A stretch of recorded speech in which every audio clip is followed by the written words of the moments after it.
Damodar versus दादा हो रहा था, आपने देखा भी था। अब तो पूरा चुनाव ही बदल गया है। तो मिश्रा भी भाजपा के कार्यकर्ता है। दामोदर वर्सेस दादा था तो दादा तो अब है नहीं, तो फिर तो दामोदर को वॉकओवर मिल जाना मिश्रा से काफी हमदर्दी दिखा रहे थे हमने। हम यादव लोग हैं, भगवान श्री कृष्ण के वंशज कहलाते। तो आज हम दतिया इलेक्शन कवर करने आए हैं। हमारे साथ जो शख्स बातचीत करने के लिए मौजूद हैं, किसी परिचय के मोहताज नहीं है।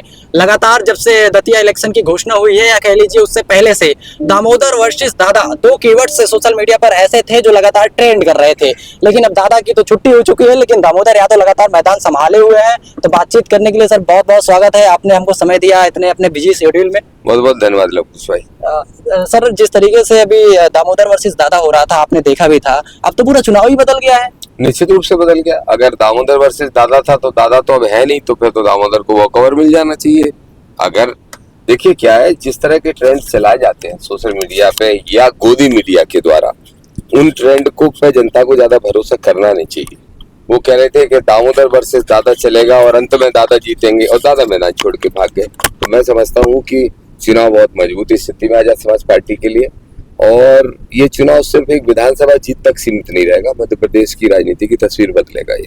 जो घनश्याम सिंह कांग्रेस से उम्मीदवार बनाए गए हैं और नरोत्तम मिश्रा के टिकट कटने के बाद उनके समर्थक कह रहे हैं कि भले ही दादा ने मंच से ऐलान कर दिया कि हम पार्टी के साथ हैं, लेकिन असल में हम कांग्रेस को इस बार समर्थन कर देंगे, जीतने नहीं देंगे आशुतोष तिवारी को। इससे भारतीय जनता पार्टी में संगठन का और अनुशासन का डंडा बहुत तगड़ा चलता है।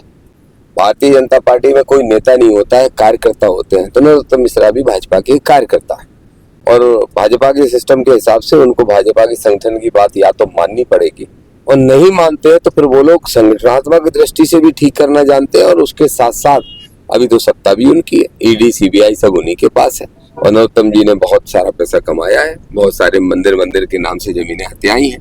मुझे नहीं लगता कि वो भाजपा से विद्रोह कर पाएंगे। आप भी नरोत्तम मिश्रा से काफी हमदर्दी दिखा रहे थे, हमने वीडियो देखा जब सोशल मीडिया पर। तो आप क्यों इतनी हमदर्दी नरोत्तम जी से दिखा रहे हैं? बुरा लग रहा था। हम लोग भावुक लोग हैं। मित्र भी हैं, आपने बताया। नहीं, मित्र नहीं, कारण मित्रता से नहीं होता है, कारण इससे होता है। वो तो 30 साल पहले हम लोग मित्र होते थे, तब की बात अलग थी। तब से तो बहुत कुछ बदल गया जीवन में। लेकिन भावुक लोग हैं, हम यादव लोग हैं, भगवान श्री कृष्ण के वंशज कहलाते हैं, और संविधानवादी सोच के हैं। बाबा साहब को अपना माई बाप मानते हैं, उस नाते भी मानवतावादी सोच के। तो मानवतावादी सोच और न्यायप्रिय सोच के नाते मेरी सोच ये है कि नरोत्तम मिश्रा के साथ उनकी पार्टी ने इनजस्टिस किया। अगर उनको टिकट नहीं देना था तो ना तो उनको पर्चा खरीदवाना था, ना इतना लेट करना था। उन्होंने माफी मांगी, बहुत मेहनत की, उसके बाद उनका दर्द आंसुओं में छलका ना, तो बुरा मुझे भी लगा देख के, और उनके समर्थकों को लगा। निश्चित रूप से उनकी पार्टी ने उनके साथ गलत किया, और अब देश नायक के साथ कांग्रेस ने गलत किया, दोनों के साथ गलत किया। तो ये जो नए कैंडिडेट आए हुए हैं घनश्याम जी, इनके आने से और नरोत्तम मिश्रा के जाने से क्या कुछ वोटर हैं जो आजाद समाज पार्टी की ओर देख रहे हैं? 15 से 20 हजार वोट में वृद्धि होगी हमारी। नरोत्तम जी के जाने से लगभग ये मान के चलिए कि 15 से 20 हजार वोट हमारे बढ़ गए हैं। और जहां तक बात घनश्याम सिंह जी की है, तो मैं मानता हूँ राजेंद्र भारती जी होते तो हमारे लिए चैलेंज होते। अब तो देखिए ये चुनाव अगड़ा बनाम पिछड़ा हो चुका है। सही बात। भाजपा और कांग्रेस ने दोनों ने अगड़े कैंडिडेट उतारे। दोनों की जातियां मिला लो तो 20 हजार वोट होते हैं। दोनों जातियों के मिला के 20 हजार में वो दो लोग चुनाव लड़ रहे हैं। मैं तो कहता हूँ पूरा अगड़ा वोट भी मिला लो तो 35,000 है। तो 35,000 में दो लोग चुनाव लड़ रहे हैं, और 2 लाख में एक अकेला चुनाव लड़ रहा है। ओबीसी, एससी, एसटी और माइनॉरिटी पूरी एक मुट्ठी बन चुके हैं, और ऐतिहासिक परिणाम आएगा। जैसे नगीना में राष्ट्रीय अध्यक्ष आदरणीय चंद्रशेखर आजाद जी को जनता ने आशीर्वाद दे के जिताया था, जनता वैसा ही आशीर्वाद दतिया में हमें दे रही है। तो आप सबसे मजबूत अपने किस विरोधी को मान रहे हैं, कांग्रेस या भाजपा? एक्चुअली कैंडिडेट के रूप में तो दोनों कमजोर है, लेकिन संगठन के रूप में भाजपा कांग्रेस की तुलना में मजबूत है।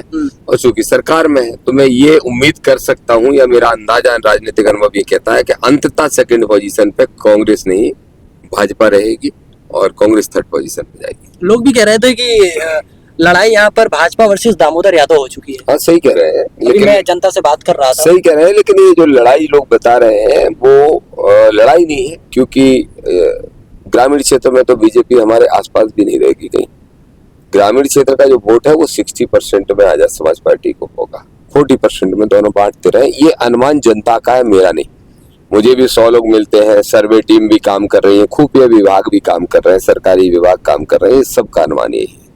और रही बात शहर की, तो शहर में अभी त्रिकोणीय संघर्ष दिख रहा होगा, लेकिन अंततः आजाद समाज पार्टी शहर भी जीतेगी। तो जिस तरीके से आपकी छवि को लेकर के लोग लगातार सवाल करते रहते हैं और तरह तरह की भ्रांतियां फैलाने की कोशिश करते हैं, अभी मैं देख रहा हूँ एक वीडियो है श्री कृष्ण मस्जिद अम्बेडकर जी को लेकर आपने बात कही थी, वो वायरल किया जा रहा है। क्या आप बताइए हमारे दर्शकों को कि आप मुट्ठी भर 2% लोगों ने ऐसे ही इस देश पे राज किया, पिछड़ों को और दलितों को एक कभी होने नहीं दिया है। अब पिछड़ों में भी फूट डालने से उनका काम नहीं चल रहा था, तो अब वो मेरी ही जाति में फूट डालने की कोशिश कर रहे हैं। जितनी कोशिश कर सकते हैं कर लें, जितनी ताकत है लगा सकते हैं लगा लें। मान्यवर कांसीराम साहब ने पिछड़ों और दलितों को जगा दिया है। माननीय श्रद्धेय नेताजी मुलायम सिंह, श्रद्धेय लालू प्रसाद, आदरणीय लालू प्रसाद यादव जी जैसे नेताओं ने यादवों में जागृति लाई है। वो सब होशियार हो गए हैं। अब वो सब इन कमंडलवादियों की बातों में नहीं आएंगे, मंडल का साथ देंगे। तो जो एक कुशवाहा समाज के ऊपर हो या एससी समाज के ऊपर जो लोग अत्याचार कर रहे हैं, अभी हाल ही में कुछ तस्वीरें आई, आपके दतिया में भी कई कुशवाहों के साथ गलत हुआ, और एक बगल में जिला पड़ता है छतरपुर, वहां पर भी जुल्म जास्ती की पराकाष्ठा हो रही है। जो अपने आप को तथाकथित उच्च जाति का मानते हैं वो बड़े जुल्म ढा रहे हैं, ना सिर्फ एससी के भाई बहनों पे, अब तो ओबीसी के भाई बहनों पे। कुशवाहों की अगर आप बात देखोगे, क्योंकि मध्य प्रदेश में ओबीसी में कुशवाहा सबसे बड़ी संख्या वाला समाज है, और सम्राट अशोक के वंशज उस कुशवाहा समाज को, सुखलाल कुशवाहा जी के वंशज, देखिए दतिया में हर 2-4 महीने में एक कुशवाहा जो उभरता है उस हो जाता है। आप देखिए कुछ दिन पहले बुंदेलखंड में मंदिर में कुशवाहा को पैर धुल के पानी पिलाया गया था एक पंडित जी के। आप देखिए अभी धीरेन्द्र शास्त्री के छोटे भाई ने कुशवाहा को ही गोली मार दी। मैंने खुद वीडियो कॉल पे बात की उस नौजवान साथी से और विश्वास दिलाया और प्रशासन को आगाह किया है। मैंने डीजीपी एडीजीपी दोनों को मैसेज डाला कि आप तत्काल प्रभाव से धीरेन्द्र के भाई को केस लगा के गिरफ्तार करो, नहीं तो हम चुनाव छोड़ के आंदोलन करने चले जाएंगे। उसका प्रभाव भी ये पड़ा कि उस FIR भी हुई, वो गिरफ्तार भी हुआ। तो ये जो सामाजिक न्याय की लड़ाई है वो हम लड़ रहे हैं, और इस चुनाव में, दतिया के चुनाव में, सामाजिक न्याय ही सबसे बड़ा मुद्दा बनने वाला है। अब आदिवासियों की बात करते हैं। अभी आदिवासियों का बहुत बड़ा प्रोटेस्ट चल रहा है छतरपुर में, केन बेतवा लिंग परियोजना को लेकर के। लोग कह रहे थे कि दामोदर जी वहाँ क्यों नहीं जा रहे हैं, क्यों, क्या आप वहाँ पर जाएंगे चुनाव खत्म होने? मैंने RD प्रजापति साहब को वहाँ भेजा था, हमारे पूर्व विधायक जी हैं और मेरे बड़े भाई जैसे हैं, सम्मानीय है। वो गए भी उस मूवमेंट में, शामिल भी हुए उस मूवमेंट में, पूरा समर्थन हमारी तरफ से घोषित किया है। और आफ्टर इलेक्शन वही आंदोलन मेरी पहली प्राथमिकता पे होगा।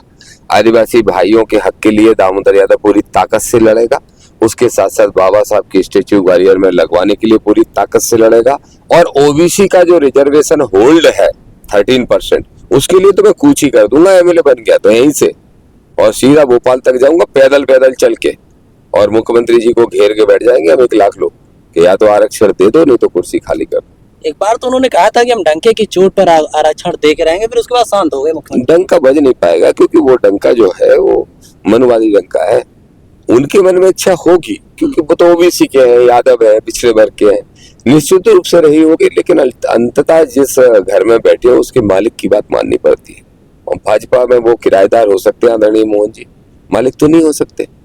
मालिक तो ये लोग या तो अपनी पार्टियों में हो सकते हैं, बहुजन विचारधारा की पार्टी में हो सकते हैं, तो इसलिए वो डंका नहीं बजाना बच पाएगा। अच्छा, चुनाव क्या बाहरी वर्सेस स्थानीय भी हो गया है? क्योंकि आशुतोष को तो लोग कह रहे हैं बाहरी व्यक्ति, उनको कोई जानता ही नहीं है यहाँ पर। कोई बाहरी नहीं है, यहाँ तीनों ही स्थानीय है। ये गलत बात मैं करता नहीं हूँ चुनाव में। देखिए ऐसा है, जैसे आप घनश्याम सिंह जी को लेंगे तो घनश्याम सिंह जी का निवास दतिया और सिवना दोनों जगह है। आप दामोदर यादव को लेंगे तो दामोदर यादव का निवास आप देख रहे हैं, जिस घर पे अभी आप बैठे थे 20 साल से, यही दतिया में SP बंगले के ठीक सामने हम लोग खड़े हैं। यहाँ पे निवास यहाँ पे भी है। और अगर आप बात करेंगे आशुतोष तिवारी के, तो वो भी इसी जिले के रहने वाले, हालांकि अलग विधानसभा के, और दतिया में उनका निवास नहीं। इस नाते बाहरी कह रहे होंगे, लेकिन मुद्दा ये बाहरी और अंदर ही का नहीं है। ये मुद्दा चुनाव सामाजिक न्याय की लड़ाई का है।